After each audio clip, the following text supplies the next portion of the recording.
The river was colder than expected, swollen by spring melt, its surface broken by the frantic movement of armored horses struggling against the current.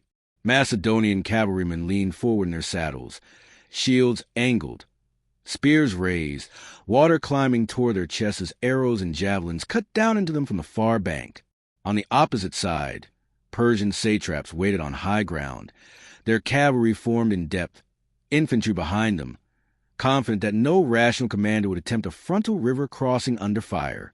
At the center of the Macedonian advance rode a young king in a white-plumed helmet, conspicuously visible, deliberately so. Alexander of Macedon had chosen to begin his war against the greatest empire on earth by violating nearly every conventional principle of battlefield prudence.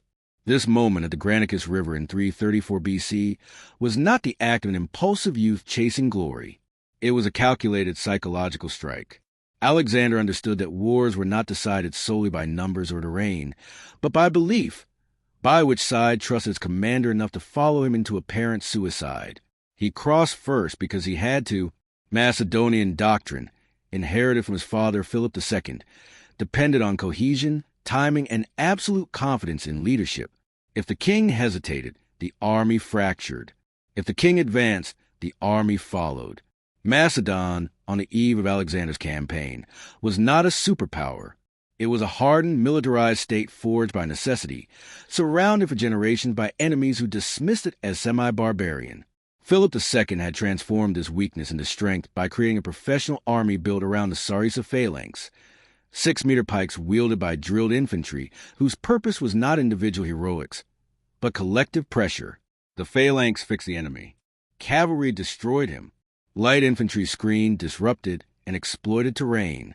It was a system designed for coordination, not improvisation. Alexander inherited this system at 20 years old, along with its flaws. The army was small by Persian standards, numbering roughly 40,000. Its supply chain was thin, dependent on speed and local resources. Its veterans were loyal to Philip's memory, not automatically to his son. Alexander could not afford indecision, retreat, or prolonged stalemate. Momentum was survival. The Persian Empire he faced was vast beyond Macedonian comprehension, stretching from the Aegean coast to the edges of India. It possessed immense wealth, manpower reserves, and naval superiority. But its military structure was decentralized. Satraps commanded regional forces with limited coordination. Infantry quality varied widely. Cavalry was excellent, but often misused. Persian doctrine relied on numbers and positional advantage, assuming the enemy would behave predictably. Alexander had no intention of doing so. At the Granicus, the Persians assumed he would delay, reconnoiter, perhaps seek a crossing elsewhere. Instead, Alexander attacked immediately, not to annihilate the enemy, but to shatter their assumptions. He led the companion cavalry in a wedge formation directly at the Persian left center, aiming not for the mass of troops, but for the command element itself. The fighting was brutal, chaotic, intimate. Alexander was struck, nearly killed, saved only by the intervention of Clitus the Black, who severed an enemy arm mid-swing. The battle was decided not by maneuver, but by collapse. Persian leadership broke, cavalry withdrew, Greek mercenaries were surrounded and destroyed. The victory at Granicus opened Asia Minor, but it also set a pattern. Alexander would repeatedly place himself at the decisive point, exposing his body to ensure the obedience of the battlefield. This was not romantic recklessness.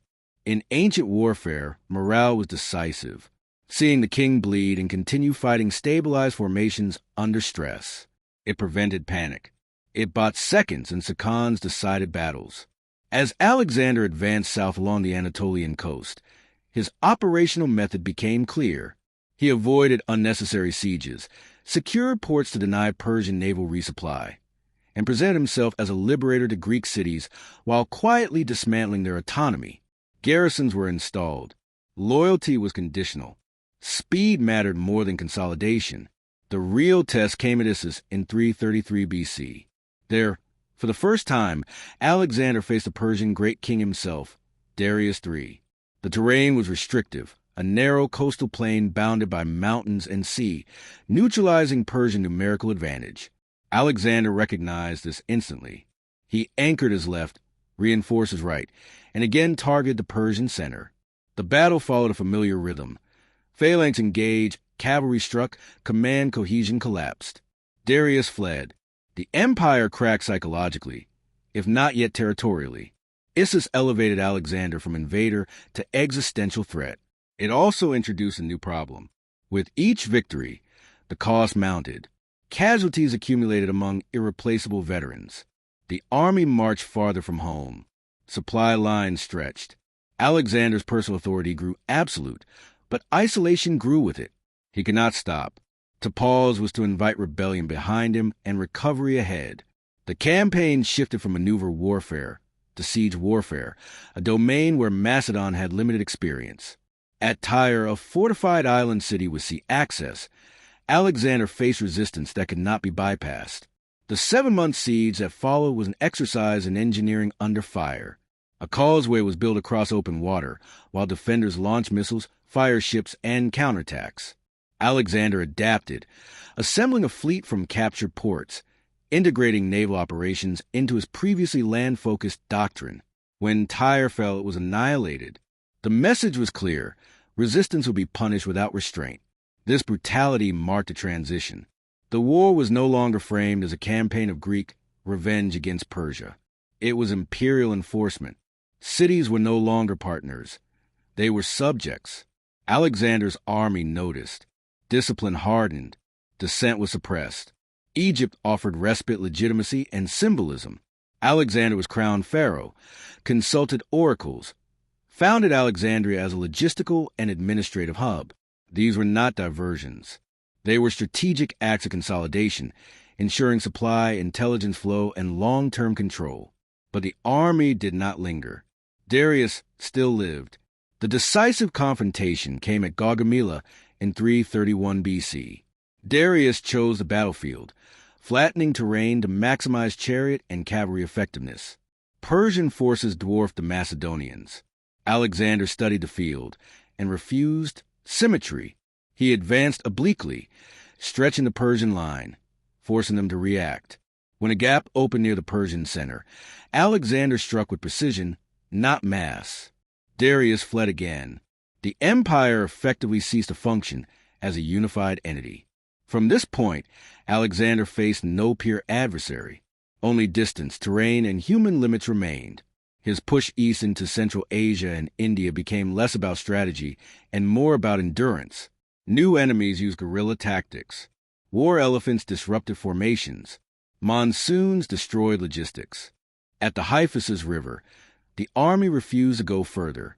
For the first time, Alexander was forced to accept a boundary not imposed by an enemy, but by his own men.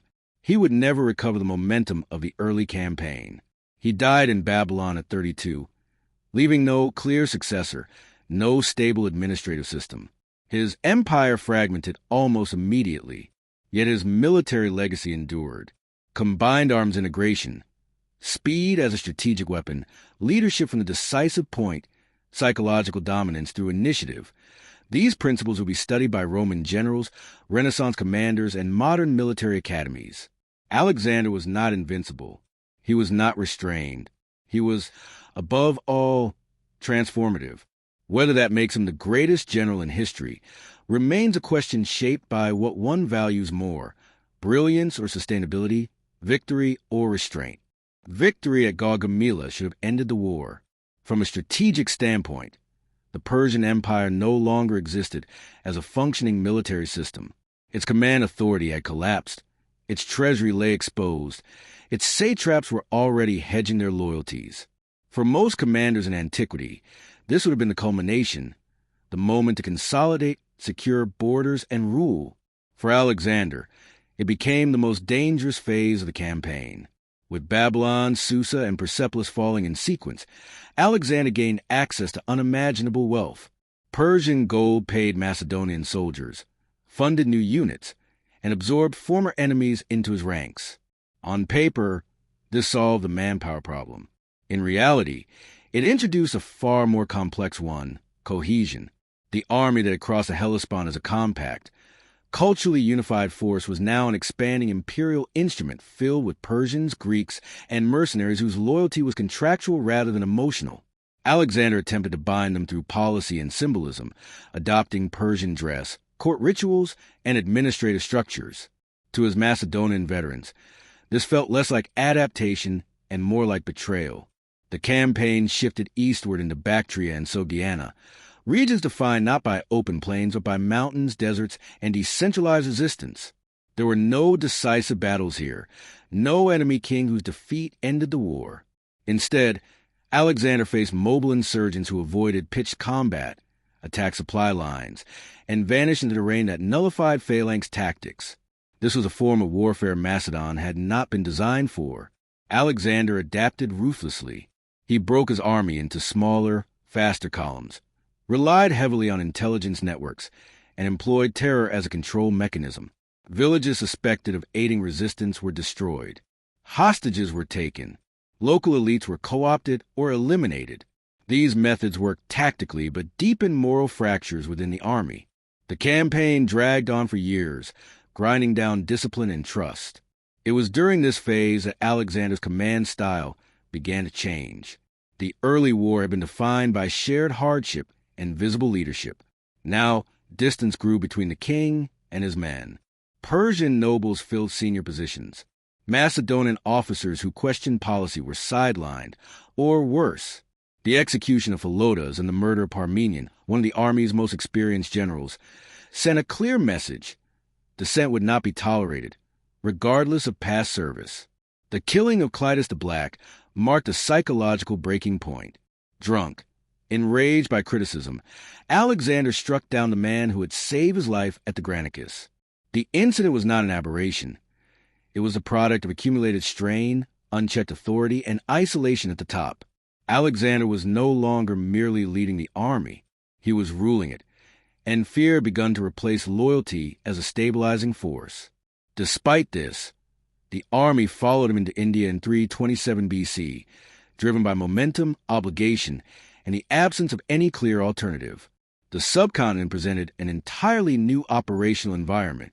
Climate, geography, and enemy capabilities differed radically from anything the Macedonians had encountered.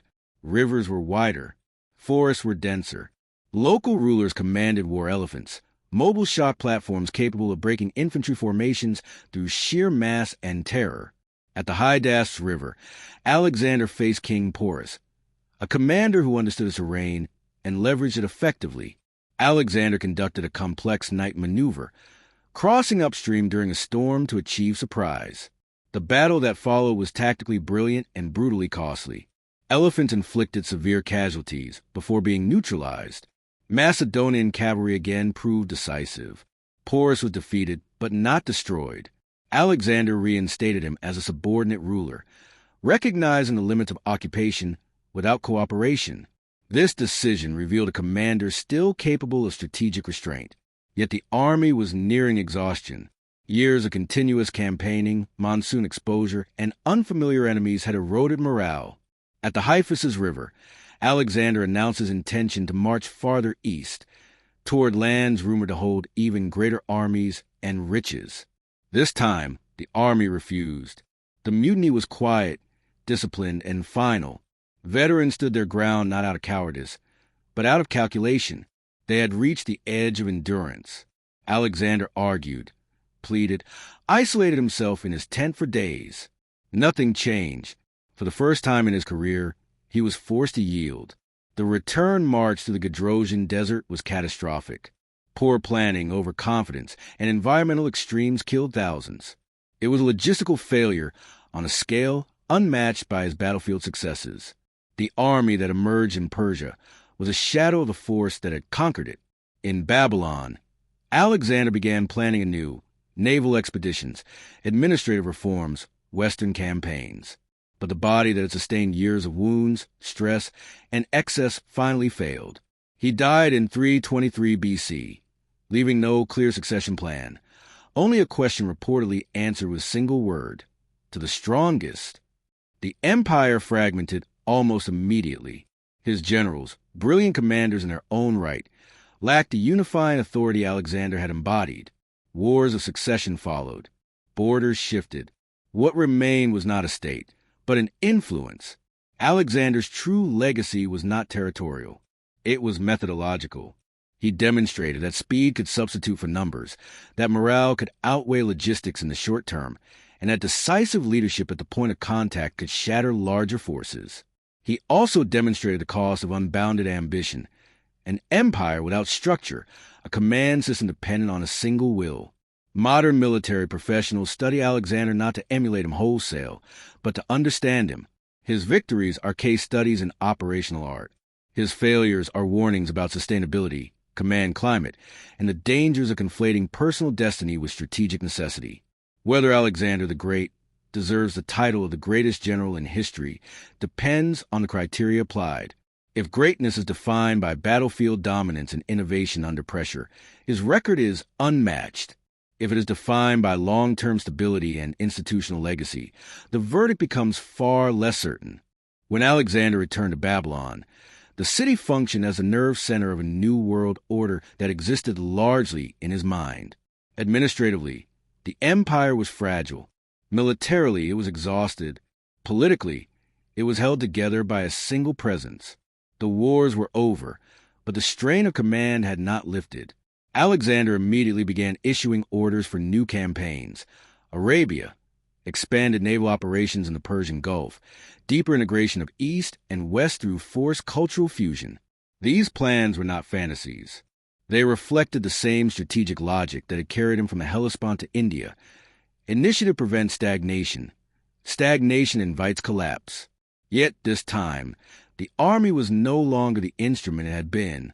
Veteran Macedonians were aging, wounded, and increasingly alienated. Persian troops filled the ranks, but they did not share the same combat culture or loyalty bonds. Command cohesion depended entirely on Alexander's authority, not on institutions. There was no general staff system, no standardized succession protocol, no clear separation between political and military power. Everything flowed through one man. Alexander attempted reforms. He merged units, trained Persian soldiers in Macedonian tactics, and married officers into local elites. On paper, this was empire building. In practice, it deepened resentment. To many Macedonians, the war had already been won. Continued expansion felt unnecessary, even dangerous. The command climate shifted from shared purpose to silent compliance. Then, abruptly, Alexander fell ill. The circumstances of his death remain debated. Fever, infection, complications from old wounds, or poisoning. But what matters militarily is not how he died, but when. He died before creating redundancy in command, before delegating authority meaningfully, before transitioning from conquest to governance. When asked to whom the empire should pass, the answer attributed to him, to the strongest, was not a plan. It was an admission that no system existed beyond his personal dominance. The collapse was immediate and predictable. His generals, men forged by decades of campaigning, divided the empire into satrapies under temporary agreements that quickly failed. Loyalty shifted from unity to survival. Wars of succession erupted almost at once. The very qualities that had made Alexander commanders effective, ambition, decisiveness, confidence, now fuel fragmentation. The empire did not fall to an external enemy. It disintegrated internally, precisely because it had been built to move, not to endure. From a strictly military historical perspective, this is where the evaluation of Alexander becomes complex. His operational record is extraordinary. He never lost a pitched battle. He consistently defeated larger forces through maneuver, timing, and psychological dominance. He mastered combined arms warfare centuries before the concept existed as doctrine. Cavalry, infantry, skirmishers, engineers, and naval elements were integrated dynamically, not rigidly. He exploited terrain, weather, and enemy command weaknesses with instinctive precision. Equally important was his command presence. Alexander led from the front, not as symbolism, but as a tactical tool. His visibility stabilized formations under extreme stress. His willingness to absorb personal risk created an emotional contract with his soldiers that no pay scale could replicate. In ancient warfare, where communication was limited and morale fragile, This mattered more than any written order. But innovation has a cost. Alexander's system required him to be present. Remove the commander and the system collapses. Modern militaries are designed explicitly to avoid this dependency. Redundancy, delegation, standardized training, and institutional continuity exist to prevent exactly what happened after Alexander's death. In this sense, his model was brilliant but brittle. There is also the ethical dimension of command. Alexander's later campaigns blurred the line between military necessity and personal obsession. The destruction of resisting cities, the execution of dissenting officers, and the increasing use of terror as a control mechanism may have achieved short-term compliance, but they poison long-term stability. These actions are not footnotes. They are operational choices with strategic consequences. Yet it would be inaccurate to dismiss Alexander as merely a reckless conqueror who burned too brightly. His understanding of warfare was far ahead of his time. He recognized that wars are not won solely by killing enemy soldiers, but by dismantling enemy decision-making. He targeted leadership, morale, logistics, and perception. He fought campaigns as systems, not isolated battles. This is why his victories cascaded so rapidly once momentum was established. Alexander also demonstrated something that modern professionals still study: tempo as a weapon. By moving faster than opponents could react, by refusing to pause after victory, he denied enemies the opportunity to adapt. This relentless pressure shattered coalitions before they could fully form. It is a principle echoed in later doctrines, from Roman rapid marches to modern maneuver warfare. So was Alexander the greatest general in history? If greatness is defined by innovation under pressure, by the consistent defeat of superior forces, and by personal command effectiveness on the battlefield, the argument in his favor is strong, perhaps unmatched.